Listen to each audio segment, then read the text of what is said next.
Slides visible है सबको?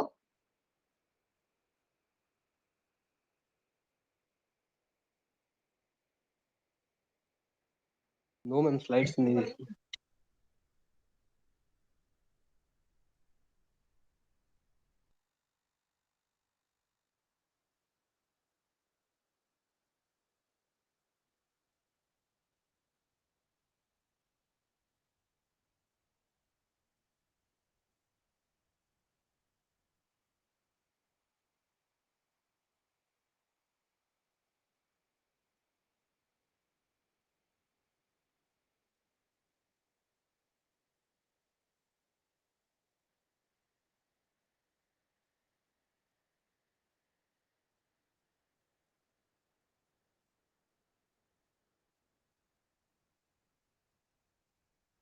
अभी विजिबल है? Yes ma'am. यस। आज हम स्टार्ट करेंगे cultural methods of wheat control.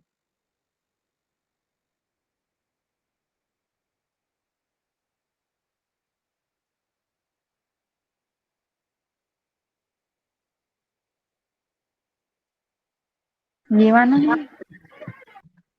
हाँ, कल्चरल मेथड्स क्या होते हैं? हम ऐसे क्रॉप मैनेजमेंट प्रैक्टिसेस का यूज करते हैं जिससे क्रॉप की जो कॉम्पिटिटिव एबिलिटी है वो बढ़ जाए, ताकि क्रॉप सप्रेस कर सके वीड के ग्रोथ को। ठीक है, तो ये आता है आपके कल्चरल मेथड्स में।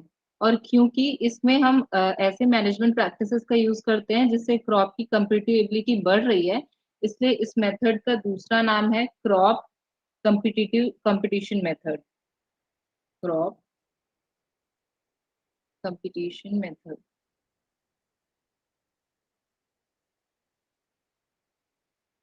तो पहला इसमें आता है, पहला प्रैक्टिस है sowing time.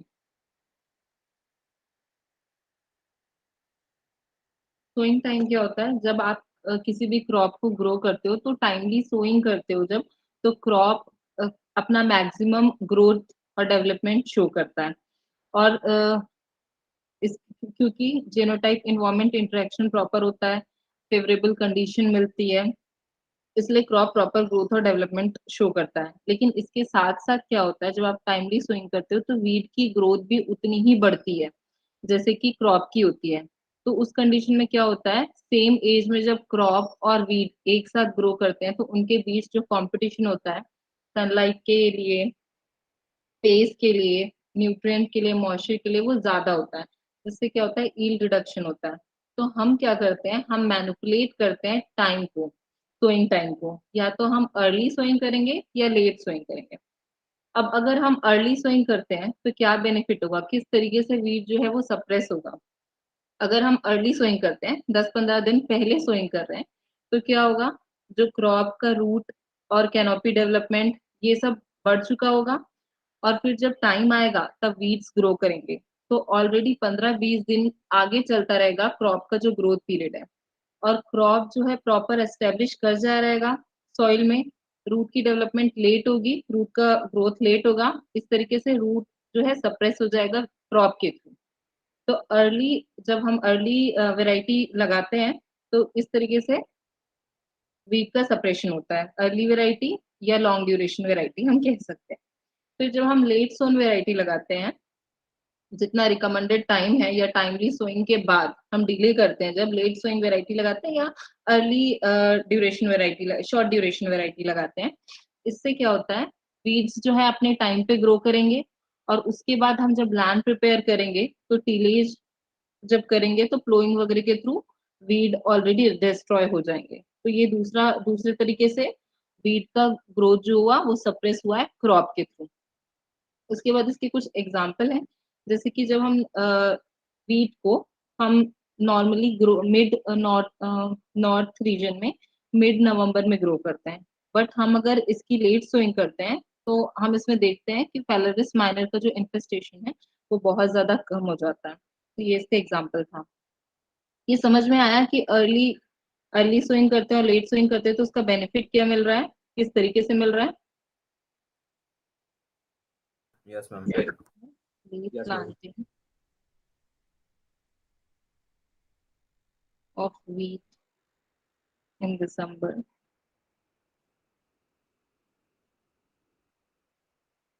Then it's normal sowing.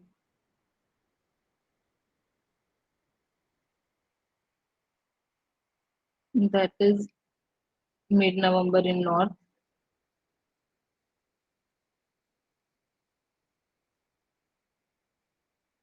and northwestern India.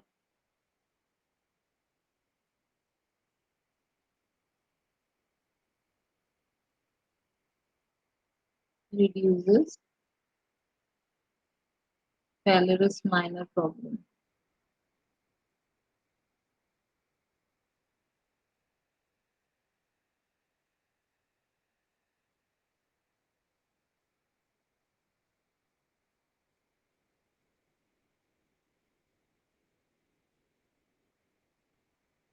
ये क्लियर हुआ?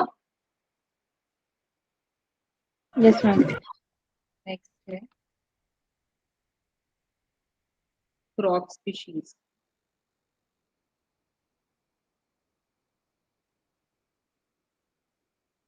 क्रॉप स्पीशीज में क्या है, हमको ऐसे क्रॉप लेने हैं जिनकी कंपीटिटिव एबिलिटी ज्यादा हो.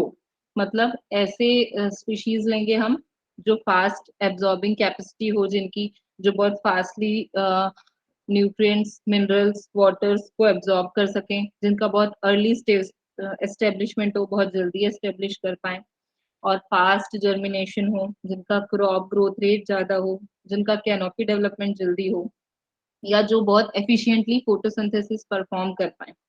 ऐसे स्पीशीज हम सेलेक्ट करेंगे. ठीक है, तो इसमें क्या होता है, ग्रीन ग्राम इसके एग्जाम्पल में है. ग्रीन ग्राम, ब्लैक ग्राम, इसके कंपेयर में जो काउपी है वो ज्यादा इफेक्टिवली किल कर देता है वीड्स को, क्योंकि काउपी का जो ग्रोथ होता है वो फास्ट होता है, कैनोपी कवरेज ज्यादा अच्छा होता है. फिर ऐसा है कि सीरियल्स जो हैं वो ज्यादा कॉम्पिटिटिव होते हैं वीड्स के लिए, क्योंकि उनका स्टेचर जो टॉल हाइट होने की वजह से कैनोपी कवरेज ज्यादा होता है. थर्ड एग्जांपल है बार्ले. कॉम्पिटिटिव होता है वीड्स के लिए एज मोर, ज्यादा होता है एज कम्पेयर टू वीट. ऐसा इसलिए होता है क्योंकि बार्ले में रूट प्रोलिफरेशन जो होता है, रूट का जो डेवलपमेंट है वो ज्यादा फास्ट होता है एज कम्पेयर टू वीट. 20 से 25 दिन में बार्ले बहुत अच्छा रूट डेवलपमेंट कर लेता है. और दूसरी चीज, रूट जो है बार्ले जो है एलिडोकेमिकल सिक्रीट करता है, उसका नाम है ग्रामीन, जो वीट को सप्रेस करता है. अब एलिलोकेमिकल्स क्या होते हैं, कोई बता सकता है एलिलोकेमिकल्स क्या होते हैं? एलिलोपैथी. एलिलोपैथी एक प्रोसेस होता है. इसमें क्या होता है, एक प्लांट टॉक्सिन्स या कुछ केमिकल्स सिक्रीट करता है रूट्स के थ्रू, लीव्स के थ्रू, या स्टेम के थ्रू, जो दूसरे प्लांट के ग्रोथ को सप्रेस करता है या उसके ग्रोथ और डेवलपमेंट को रोकता है. तो ये जो प्रोसेस है, जो एक प्लांट दूसरे केमिकल रिलीज कर रहा है या टॉक्सिन रिलीज कर रहा है जिससे दूसरे प्लांट की ग्रोथ को इफेक्ट पड़ रहा है, इस प्रोसेस को बोलते हैं एलिलोपैथी. और ये जो केमिकल्स और जो टॉक्सिन्स प्रोड्यूस हो रहे हैं ये है एलिलोकेमिकल्स.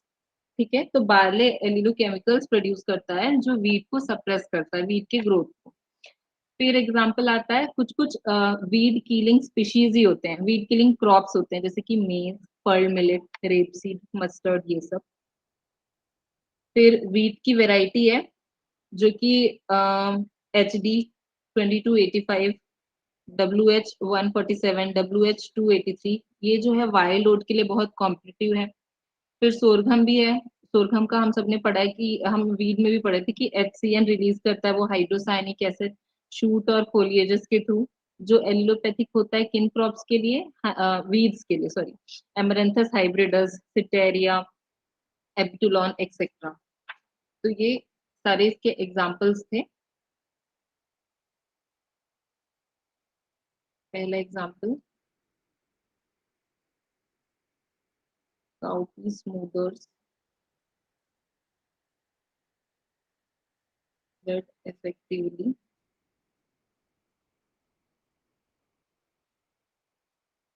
then a green gram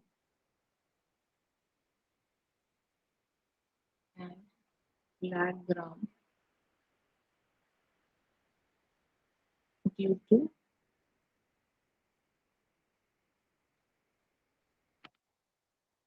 ma'am cowpea के बाद क्या लिखा है? काउपी स्मूदर्स, किल करता है या सप्रेस करता है वीट को। Yes ma'am.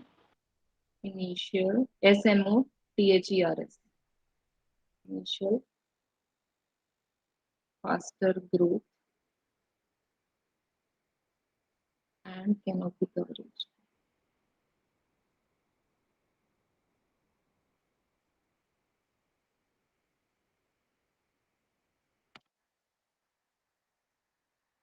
दूसरा एग्जाम्पल है barley are more competitive to wheat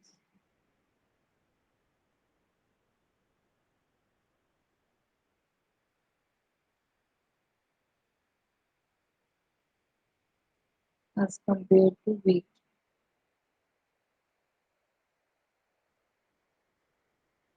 because of their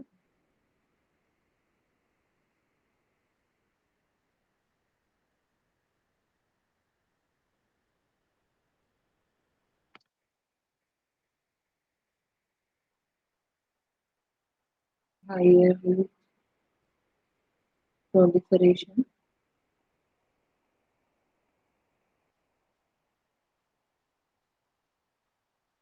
at initial 20 to 25 days.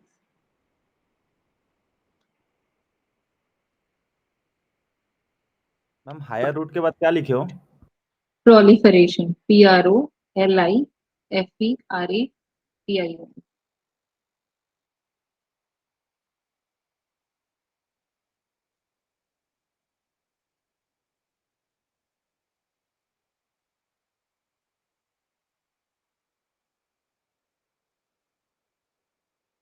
मतलब वही है, उसका रूट की ग्रोथ को बहुत अच्छे से, वो रूट ग्रोथ उसका बहुत अच्छा होता है, फैलाव जो है स्प्रेडिंग बहुत अच्छे से होती है, रैपिड इंक्रीज होती है, उसी को प्रोलिफरेशन बोलते हैं।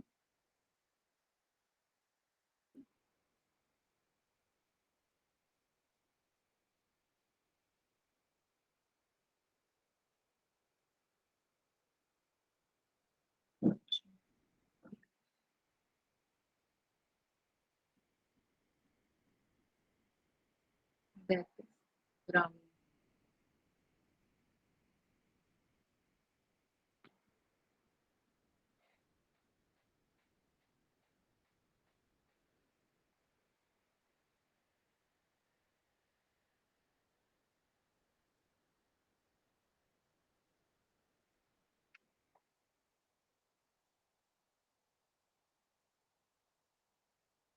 हो गया।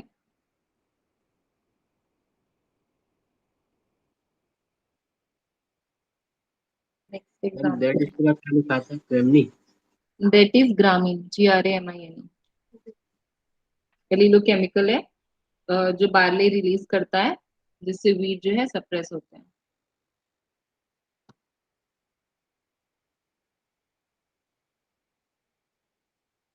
फिर वीट की वेराइटीज है,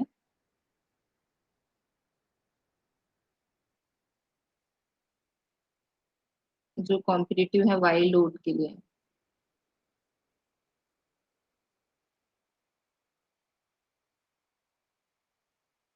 और कॉम्पिटिटिव वाइल्ड ओट। एग्जाम्पल्स हैं SD2285 कुंदन, WH147, WH283। फिर दूसरा एग्जाम्पल है वीड स्मूदरिंग, वीड कीलिंग या वीड सप्रेसिंग क्रॉप्स,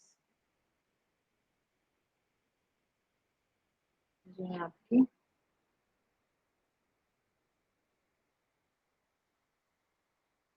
मेज, pearl millet, rapeseed, mustard and sorghum।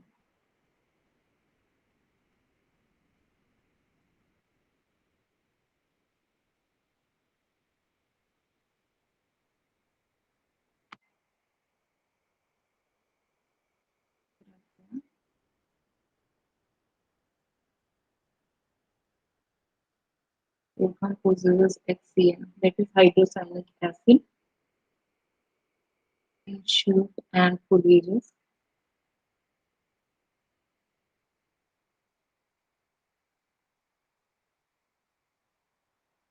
These are allelopathic too.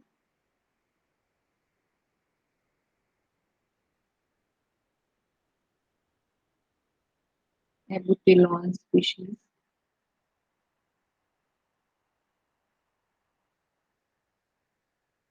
Amaranthus hybridus.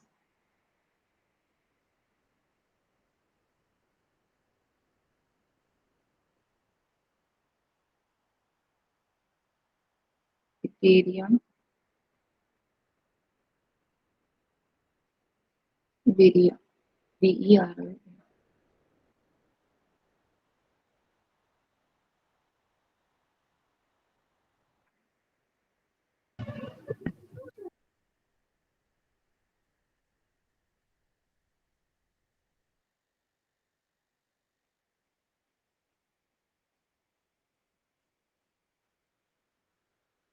Ma'am हाँ, मैम सिटारिया के बाद क्या लिखा है?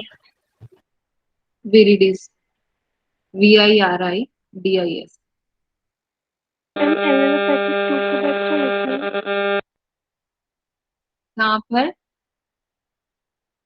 एलोपैथिक 2 यहाँ के पर बाद एलिलोपैथिक to एबुटिलॉन species. ABUTILON.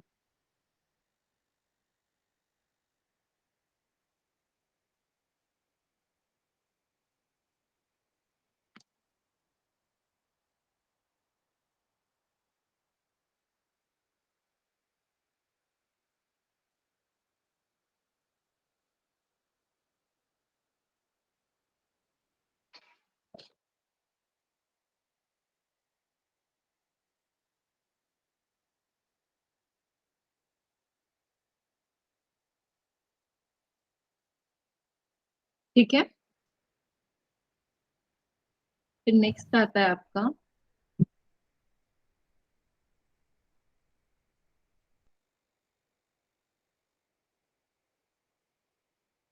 Seed rate. Seed rate क्या करेंगे, अगर वीट का ग्रोथ बहुत ज्यादा है तो हम नैरो स्पेसिंग कर लेंगे और सीड रेट को बढ़ा देंगे. सीड रेट को उतना ही बढ़ाएंगे जिससे वीड और क्रॉप का कंपटीशन कम हो. इतना भी ज्यादा हमको सीड रेट को नहीं बढ़ाना है कि क्रॉप के बीच में ही कंपटीशन स्टार्ट हो जाए न्यूट्रिएंट और स्पेसिंग के लिए. जैसे कि सपोज अगर 45 सेंटीमीटर का रो टू रो स्पेसिंग है सीड रेट का, किसी भी क्रॉप का, तो हम उसको 40 सेंटीमीटर कर लेंगे. जिससे क्या होगा, जो क्रॉप है ज्यादा एरिया कवर कर लेंगे और वीड्स को स्पेस नहीं मिलेगा ग्रो करने के लिए. तो इस तरीके से सीड रेट के थ्रू वीड का सपरेशन हो जाएगा. और अगर हम एक लिमिट से ज्यादा अगर प्लांट का पॉपुलेशन बढ़ा देते हैं, सीड रेट को बढ़ा देते हैं, तो उससे क्या होगा, क्रॉप टू क्रॉप कंपटीशन बढ़ेगा, क्वालिटी डिग्रेड होगी और यील्ड भी रिड्यूस होगा. इसलिए सीड रेट उतना ही बढ़ाना है जिससे वीड और क्रॉप के बीच में कंपटीशन कम हो जाए. फिर नेक्स्ट आता है प्लांट ज्योमेट्री.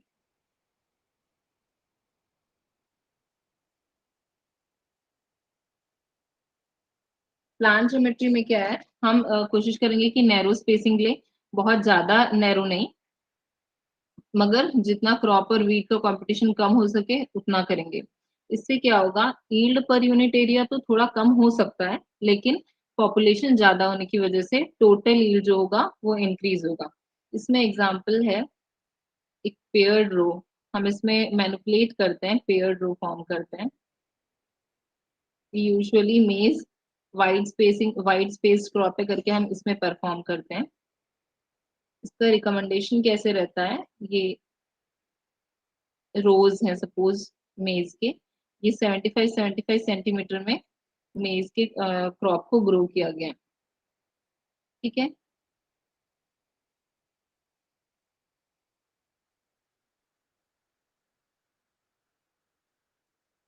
ये जो इनका स्पेसिंग होगा 150 सेंटीमीटर का होगा. अब इसमें हम क्या करते हैं, इसकी ज्योमेट्री में हम मैनिपुलेशन इस तरीके से करते हैं. ये फर्स्ट रो है मेज की, ये दूसरी रो, फिर स्पेसिंग थोड़ी बढ़ा दिए, फिर स्पेसिंग कम, फिर स्पेसिंग बढ़ा दिए। मतलब ये टोटल 150 था इंटरपेयर डिस्टेंस इसका। अब इसको हम यहाँ 50 सेंटीमीटर कर दिए, यहाँ 100 सेंटीमीटर कर दिए, यहाँ वापस से कम 50 सेंटीमीटर, यहाँ 100 सेंटीमीटर। इससे क्या होगा, ये 150 जो इंटरपेयर डिस्टेंस है ये मेंटेन्ड है अभी भी, जैसे कि इसमें था ना। इसमें क्या हो रहा है, नंबर ऑफ प्लांट्स जो हैं इसमें सेम रहेंगे, ज्योमेट्री सिर्फ चेंज हो रही है। नंबर ऑफ प्लांट्स जो थे वो सेम रहेंगे, ज्योमेट्री का सिर्फ चेंज हो रहा है। अब ये करने का बेनिफिट क्या है, ये जो एरिया है यहाँ पर आपके मेज के क्रॉप लगे हुए हैं। मेज के क्रॉप लगने की वजह से ये एरिया डेंस होगा और यहाँ पर स्पेस कम होगा, तो वीट का सेपरेशन हो जाएगा, क्रॉप का प्रॉपर जो है कैनोपी डेवलप होगा, यहाँ पे के लीव्स और रूट्स डेवलप्ड होंगे, तो वीट सप्रेस होगा, यहाँ पे नहीं मिल रहा है वीट को स्पेस ग्रो करने के लिए। फिर यहाँ पर बहुत ज्यादा डिस्टेंस हो गया, ये एक रो है और ये दूसरी रो है मेज की, यहाँ पे तो आराम से वीड्स ग्रो कर सकते हैं। तो यहाँ पे इतना स्पेस भी है कि हम मैकेनिकल कंट्रोल कर सकें या केमिकल कंट्रोल कर सकें नॉन सेलेक्टिव हर्बिसाइड का यूज करके। तो इस तरीके से हम जो नॉर्मल सिमेट्री थी क्रॉप की उसको ज्योमेट्री चेंज करके, प्लांट पॉपुलेशन चेंज नहीं हुआ, सिर्फ ज्योमेट्री चेंज हुई है, और ऐसा करके हम वीड के जो ग्रोथ को सप्रेस कर रहे हैं। ये मेथड क्लियर हुआ? Yes ma'am. Yes ma'am.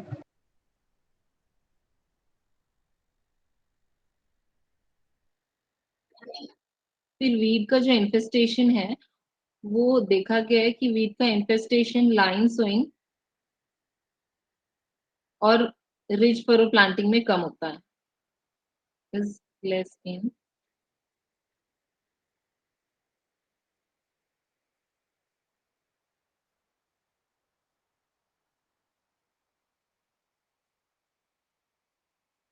Line sowing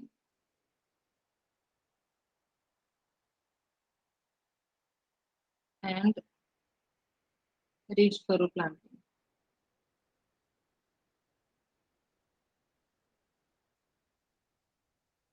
ऐसा इसलिए होता है क्योंकि इस मेथड में हमको इजी होता है कल्चरल ऑपरेशन जो है करना, और हम वीडिंग वगैरह स्मूथली कर सकते हैं। लाइन सोइंग में हमको सफिशिएंट स्पेस मिलता है, रिज एंड फरो मेथड में भी सेम हमको सफिशिएंट स्पेस मिल रहा है कि हम इंटरकल्चरल ऑपरेशन कर सकें, और ये करने से क्या होगा, क्रॉप ग्रोथ के लिए बेटर इन्वायरमेंट प्रोवाइड होगा, कैनोपी कवरेज होगा।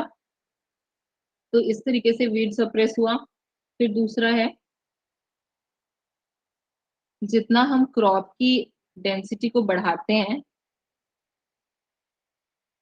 उतना ज्यादा वीड का जो कंपटीशन है वो कम होता है।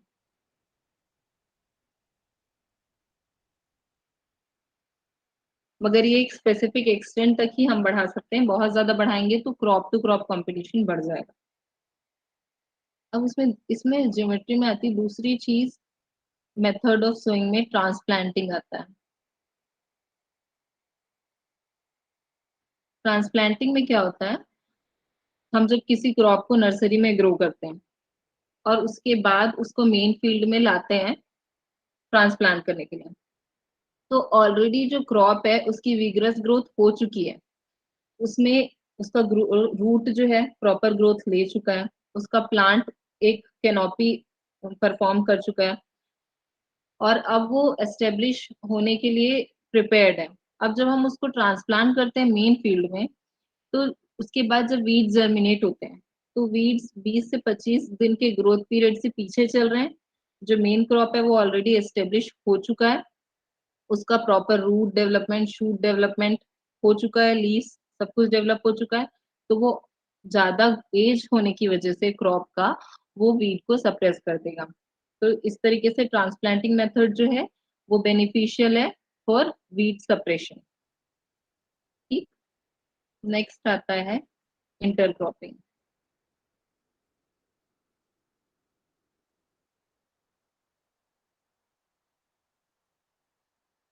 मैम ट्रांसप्लांटिंग को एक बार एक्सप्लेन करिएगा तो।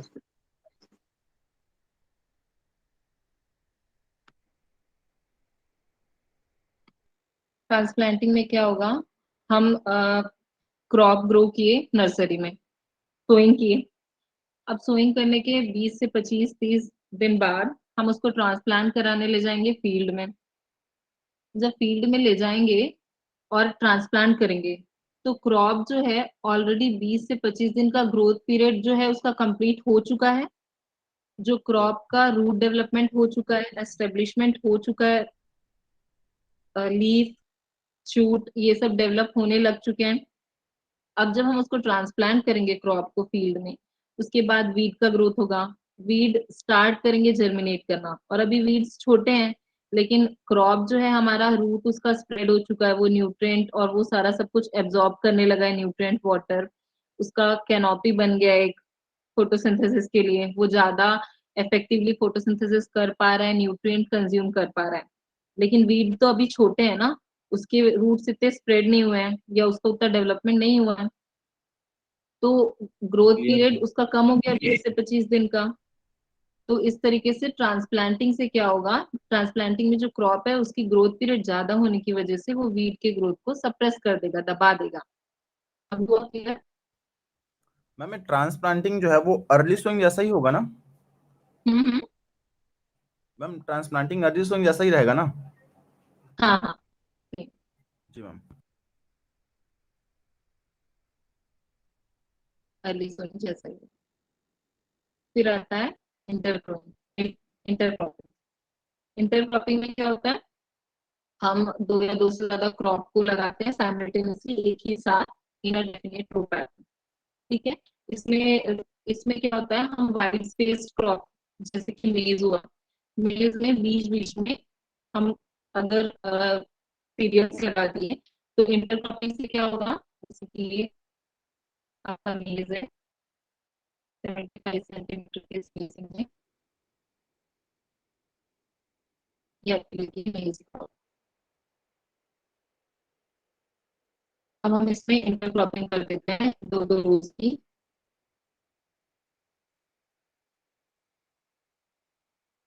तो क्या होगा, वीड्स, अगर ये खाली स्पेस होगा तो यहाँ पे वीड्स ग्रो करते हैं, लेकिन अब यहाँ पे स्पेस जो है वो यूटिलाइज हो गया इंटरक्रॉप के थ्रू, तो इंटरक्रॉपिंग के थ्रू बहुत स्पेस का यूटिलाइजेशन भी हो रहा है, आपको एडिशनल बेनिफिट भी मिल रहा है, और वीड का सेपरेशन भी हो रहा है क्योंकि वीड के स्पेस ज्यादा बचे हैं। तो इस तरीके से इंटरक्रॉपिंग जो है वो बेनिफिशियल हो जाएगी हमारे लिए। क्यों? क्योंकि यहाँ पे वीड सप्रेस हो रहा है।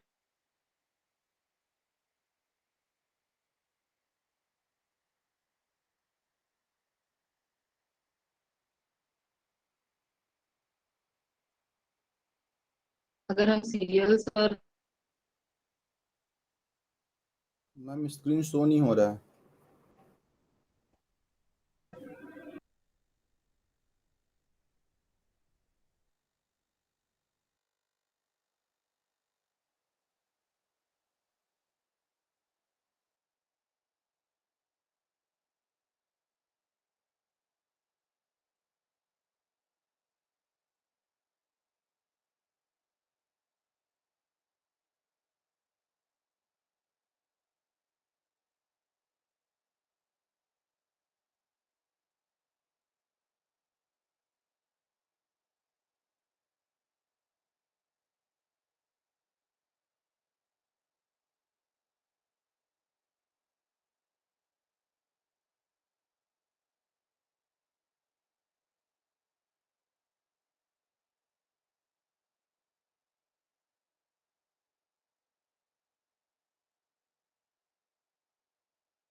महाकाव्य पुष्कर पुष्कर